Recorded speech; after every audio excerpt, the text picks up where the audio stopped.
ഇടുക്കി ജില്ലയിലെ വിപ്ലവ നേതാവാണ് എം മണി.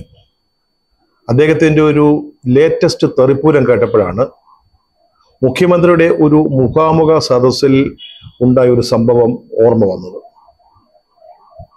ഈ മുഖാമുഖ സദസ്സിൽ മുഖ്യമന്ത്രിയുടെ പ്രസംഗം കഴിഞ്ഞു. അദ്ദേഹം തിരികെ ഇരിപ്പിടത്തിലേക്ക് നടക്കുമ്പോൾ അവതാരക കുഞ്ഞ് എന്തോ ഒരു കമന്റ് പറഞ്ഞു. ഇത്തരം ചടങ്ങുകൾക്കൊക്കെ ഒരു അവതാരക നിർബന്ധമാണല്ലോ. ആ കുട്ടി എന്തോ ഒന്ന് പറഞ്ഞു പോയി. സർ, അങ്ങയുടെ ഈ മികച്ച ഒരു പ്രസംഗം, അതിന് നന്ദി പറയുന്നു എന്ന അർത്ഥത്തിൽ. പലപ്പോഴും അങ്ങനെയൊക്കെ പറയാറുണ്ട്. So it was an inspiring speech, അല്ലെങ്കിൽ മോട്ടിവേറ്റിംഗ് സ്പീച്ച് എന്നൊക്കെ പറയാറുണ്ട്. സത്യത്തിൽ വെറും ഒരു ആചാരമാണ്. ആ പ്രസംഗം അങ്ങനെ ഇൻസ്പയറിംഗ് ആവണമെന്നില്ല, അല്ലെങ്കിൽ മോട്ടിവേറ്റിംഗ് ആവണം, അങ്ങനെയൊന്നുമില്ല. പക്ഷെ അടുത്ത ആളിനെ വിളിക്കുന്നതിന് മുമ്പ് ഒരു ഉപചാരം പോലെ, ഒരു ആചാരം പോലെ പറയുന്ന ഒരു പ്രയോഗമാണ്. പക്ഷെ മുഖ്യമന്ത്രിക്ക് അത് ഇഷ്ടപ്പെട്ടില്ല. അദ്ദേഹം അത്തരം കമന്റ് ഒന്നും വേണ്ട. ഓക്കെ, രണ്ട് കാരണങ്ങളാലാവാം അദ്ദേഹം അങ്ങനെ ഒരു നിലപാടെടുത്തത്. ഒന്ന്, അദ്ദേഹത്തിന്റെ ഈ മേപ്പടി പ്രസംഗം അത്ര നന്നായി എന്ന് അദ്ദേഹത്തിന് ഒരു അഭിപ്രായം ഉണ്ടാവില്ല. അപ്പൊ അങ്ങനെ നന്നാവാത്ത ഒരു പ്രസംഗത്തെ പറ്റി വെറുതെ ആവശ്യമില്ലാതെ നമ്മുടെ അവതാരക ഇത്തരത്തിലൊരു കമന്റ് ഒന്നും പറയേണ്ട കാര്യമില്ല എന്ന് അദ്ദേഹത്തിന് തോന്നിപ്പോകാം. നല്ല മനസ്സുള്ളത് കൊണ്ട് അങ്ങനെയൊക്കെ തോന്നുന്നത്. ചിലപ്പോ അദ്ദേഹത്തിന് ഇത്ര പ്രശംസകൾ ഇഷ്ടമല്ലാത്തതുകൊണ്ടാവാം. പ്രസംഗം ഗംഭീരമായിരുന്നു, പക്ഷെ അങ്ങനെ പ്രശംസിക്കേണ്ട കാര്യമില്ല. അദ്ദേഹത്തെ ഇരട്ടച്ചങ്കൻ എന്ന് ചിലരൊക്കെ വിശേഷിപ്പിക്കുകയും പ്രശംസിക്കുകയും ചെയ്യാറുണ്ട്. ചിലർ പറയും ക്യാപ്റ്റൻ, മറ്റു ചിലർ പറയും എന്താണ് കാരണഭൂതൻ. പാർട്ടി എഴുതി അവതരിപ്പിച്ച ഒരു വലിയ മാസ് തിരുവാതിരക്കളിയിലെ അതിലുപയോഗിച്ചൊരു പാട്ടാണിത്. അതായത് കാരണഭൂതൻ. ചിലർ പറയും കപ്പിത്താൻ. നമ്മുടെ ആരോഗ്യമന്ത്രി വീണ ജോർജ് ആണത് പറഞ്ഞതെന്നാണ് എൻ്റെ ഓർമ്മ, കപ്പിത്താൻ. പിന്നെ ചിലരൊക്കെ പ്രസംഗിച്ചിട്ടുണ്ട് അദ്ദേഹം ചവിട്ടിയ മണ്ണ് അദ്ദേഹത്തിന്റെ പാദസ്പർശം കൊണ്ട് പാവനമായി എന്നൊക്കെ പ്രസംഗിച്ച പാർട്ടിക്കാരുണ്ട്. പക്ഷെ ഞാൻ അവരോടൊന്നും മറുത്ത് പറയാറില്ല, കമന്റ് വേണ്ടെന്നൊന്നും പറയാറില്ല. കാരണം അവർ നമ്മുടെ പാർട്ടിക്കാരെ അണികളല്ലേ. അണികളെ നമ്മൾ നിരാശപ്പെടുത്തണ്ട എന്ന് ചിന്തിച്ചിട്ടാണ് അതൊന്നും ഞാൻ തടയാതിരുന്നത്. പക്ഷെ നമ്മുടെ വിഷയം അതൊന്നുമല്ല. ഇടുക്കിയിൽ നിന്ന് ഒഴുകുന്ന, അനർഗളമായി ഒഴുകുന്ന ഒരു തെറിപ്രസംഗത്തിന്റെ, തെറിപ്പൂരത്തിന്റെ പ്രവാഹത്തെ തടയാൻ, അത് വിലക്കാൻ എന്തുകൊണ്ട് നമ്മുടെ മുഖ്യമന്ത്രി അടക്കമുള്ള CPM-ന്റെ നേതാക്കൾ തയ്യാറാവുന്നില്ല? അതാണ് വിഷയം, അതാണ് പ്രശ്നം. ഈ എം മണി എന്ന് പറഞ്ഞ ആള് ചെറിയ ആളൊന്നുമല്ല. ഇടുക്കിയില് കമ്മ്യൂണിസ്റ്റ് പാർട്ടി കണ്ടുപിടിച്ച ഒരാളാ. അവിടെ വിപ്ലവം നയിക്കുന്ന ഒരു നേതാവാണ്. പാർട്ടിയുടെ ജില്ലാ സെക്രട്ടറി ആയിട്ടുണ്ടെന്നാണ് എൻ്റെ ഓർമ്മ. തെറ്റാണെങ്കിൽ ക്ഷമിക്കണം. എന്തായാലും പാർട്ടിയുടെ സംസ്ഥാന സെക്രട്ടേറിയറ്റിൽ ഉണ്ടായിരുന്നു. ആ ബലത്തിൽ കഴിഞ്ഞ പിണറായി സർക്കാരിൽ അദ്ദേഹം മന്ത്രിയുമായിരുന്നു. ഇപ്പോ പ്രായം കവിഞ്ഞതുകൊണ്ട് CPM-ൽ എല്ലാത്തിനും ഒരു പ്രായം വെച്ചിട്ടുണ്ട്, ഒരു പരിധിയുണ്ട്. ശ്രീ പിണറായി ഒഴികെ എല്ലാവർക്കും ആ പരിധി ബാധകമാണ്. അതുകൊണ്ട് അതിൻ്റെ പേരിൽ, ആ കാരണം കൊണ്ട് മണിയെ ഇപ്പോൾ സംസ്ഥാന സമിതിയിലെ ഒരു പ്രത്യേക ക്ഷണിതാവായിട്ട് നിർത്തിയിരിക്കുകയാണ്. പക്ഷെ ആള് ചില്ലറക്കാരനൊന്നുമല്ല. ഇടുക്കിയിലെ CPM എന്ന് പറഞ്ഞാൽ അദ്ദേഹമാണ്. അദ്ദേഹത്തിന്റെ വികട സരസ്വതിയാണ് നാം കേട്ടത്, അല്ലെങ്കിൽ നാം കേൾക്കുന്നത്. അദ്ദേഹത്തിന്റെ പ്രസംഗത്തിന്റെ ഫുൾ ടെക്സ്റ്റ്, അതായത് വള്ളി പുള്ളി വിടാതെ മാതൃഭൂമി ഇന്ന് പ്രസിദ്ധീകരിക്കുകയുണ്ടായി. മാതൃഭൂമി വരുത്തുന്ന പല വീടുകളിലും ഇന്ന് കുട്ടികൾ ആ പത്രം കാണരുതേ എന്ന ഉദ്ദേശത്തോടു കൂടി അവരുടെ കൈവശം ചെന്ന് പറ്റാതിരിക്കത്തക്ക വിധം അത് മാറ്റി വെച്ചിരിക്കുകയാണെന്നാണ് കേട്ടത്. ഞാൻ രാവിലെ വായിച്ച പത്രം മാതൃഭൂമി അല്ല. ആ പത്രം വായിച്ചപ്പോൾ എനിക്കും തോന്നി, ഈ മണിയുടെ പ്രസംഗം നമ്മുടെ കാഴ്ച ബംഗ്ലാവിൽ വയ്ക്കാൻ പറ്റുമോ എന്നെനിക്കൊരു സംശയം തോന്നിയതാ.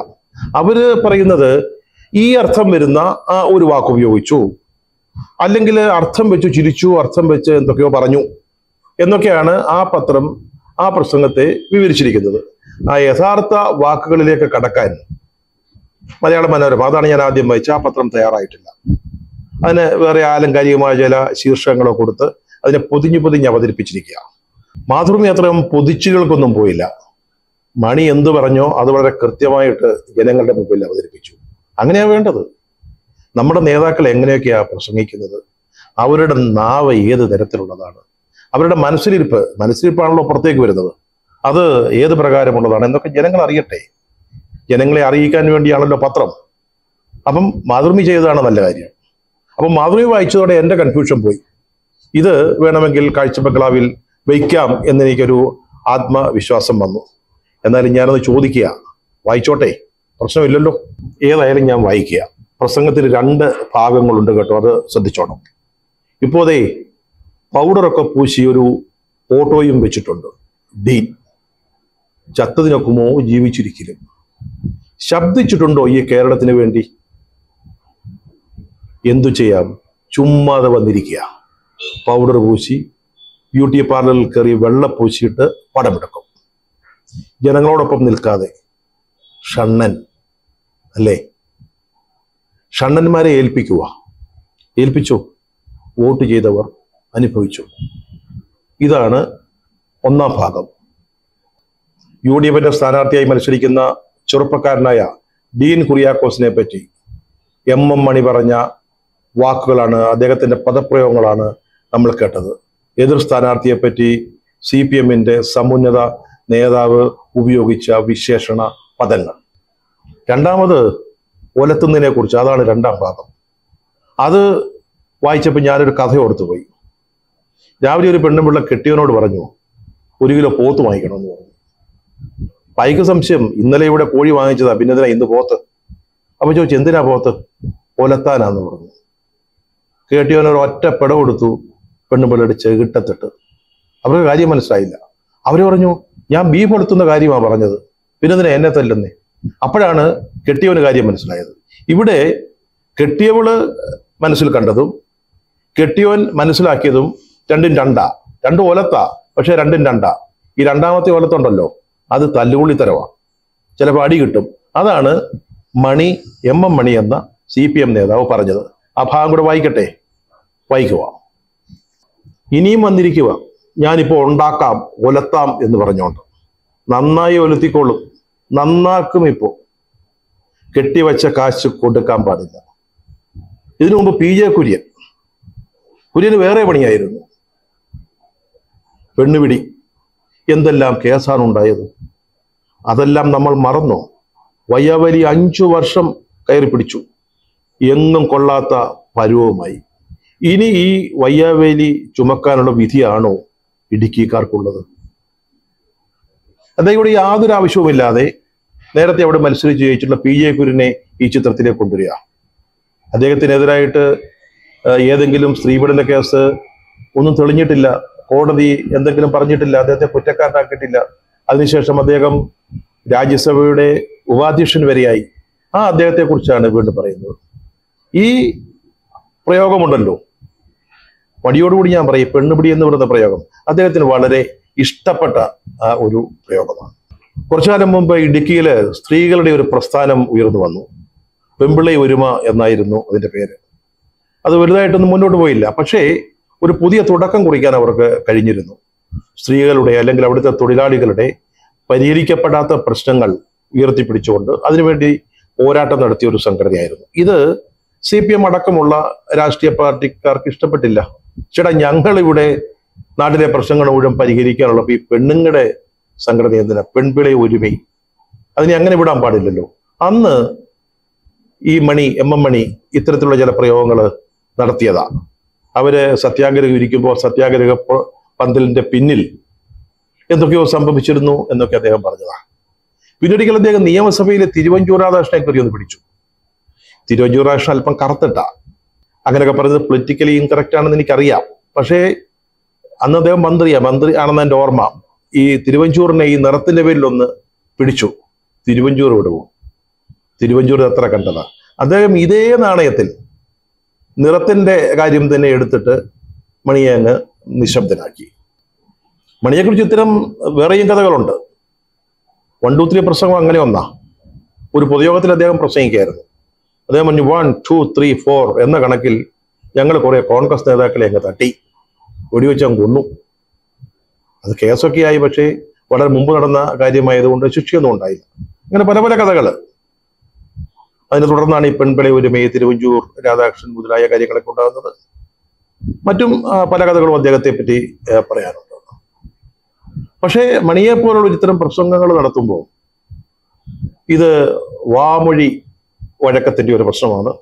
നാട്ടുഭാഷാ പ്രയോഗത്തിന്റെ ചില രീതികളും ശൈലികളുമാണ്. എന്നൊക്കെ പറഞ്ഞ് ബുദ്ധിജീവികളും മറ്റും രംഗത്ത് വരാറുണ്ട്. കഴിഞ്ഞ ദിവസം ഇന്നലെ ഒരു ചാനലിൽ ഒരു വളരെ പ്രമുഖനായ പത്രപ്രവർത്തകൻ പറയുന്നത് കേട്ടു, ഇത് രാഷ്ട്രീയ ഷണ്ണൻ എന്നാ പ്രയോഗിച്ചതെന്ന്, അല്ലാതെ അതിന്റെ ഒറിജിനൽ അർത്ഥത്തിലല്ല, അതിന്റെ യഥാർത്ഥ അർത്ഥത്തിലല്ല എന്ന് പറയുന്നത് കേൾക്കുകയുണ്ടായി. ഇങ്ങനെ ഇത്തരക്കാരെയും സംരക്ഷിക്കാൻ ആളുകൾ ഉണ്ടാവും എന്ന കാര്യത്തിൽ നമുക്ക് യാതൊരു സംശയമില്ല. എം എം മണി ആശാനാണ് അത്രേ. ആശാൻ എന്തിന്റെ ആശാൻ? നമ്മൾ ധാരാളം ആശാന്മാരെ പറ്റി കേട്ടിട്ടുണ്ട്.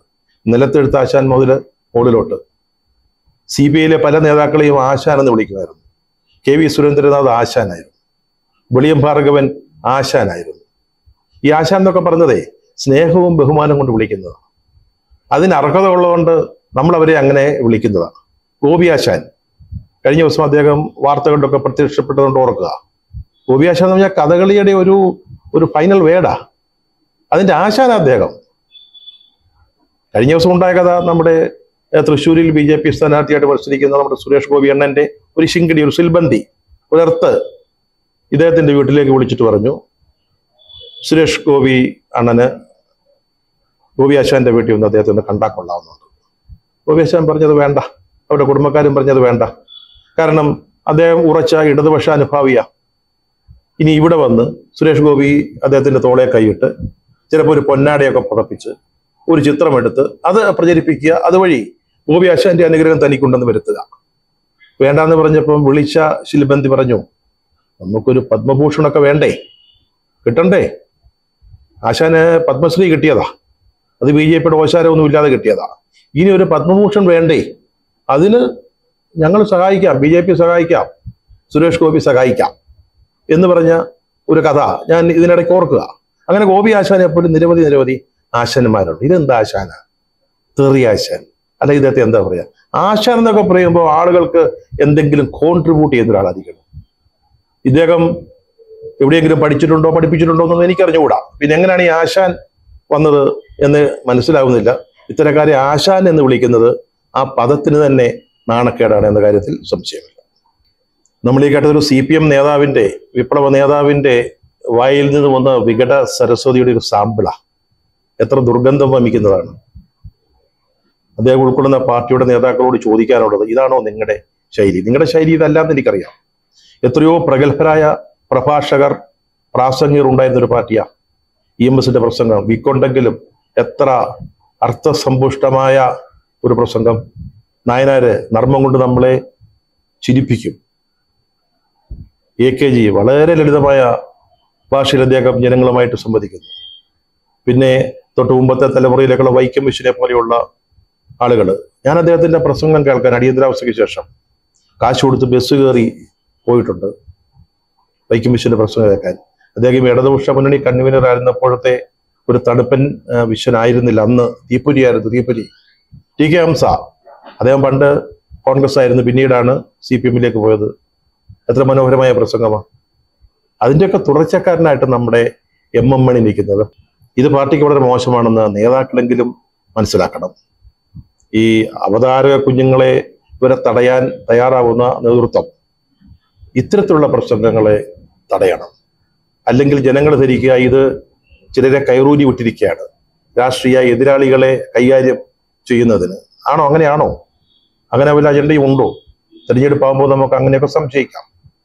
പ്രത്യേകിച്ച് ഈ പാർട്ടിയുടെ യുവജന വിദ്യാർത്ഥി വിഭാഗങ്ങൾ കാട്ടിക്കൂട്ടുന്ന ഓരോന്ന് കാണുമ്പോൾ കൊലവര നടത്തുക, യാതൊരു മനസാക്ഷിക്കുത്തും കൂടാതെ ആത്മഹത്യക്ക് പ്രേരണയാകുന്ന കാര്യങ്ങൾ ചെയ്യുന്നു. ഇതൊക്കെ കാണുമ്പോൾ നമുക്ക് സംശയമായി, ഈ പാർട്ടി മാറിയോ? ഈ പാർട്ടിയുടെ നിലപാടുകളും സമീപനങ്ങളും പ്രവർത്തന രീതിയൊക്കെ മാറിയോ? മാറിയിട്ടില്ലെങ്കിൽ ഇത്തരത്തിലുള്ള ദുഷ്പ്രവണതകൾ അവസാനിപ്പിക്കുക തന്നെ വേണം. പാർട്ടി അതിന് തയ്യാറായില്ലെങ്കിൽ ചിലപ്പോൾ നാട്ടുകാര് ആ ദൗത്യം ഏറ്റെടുത്തു എന്നും വരാം.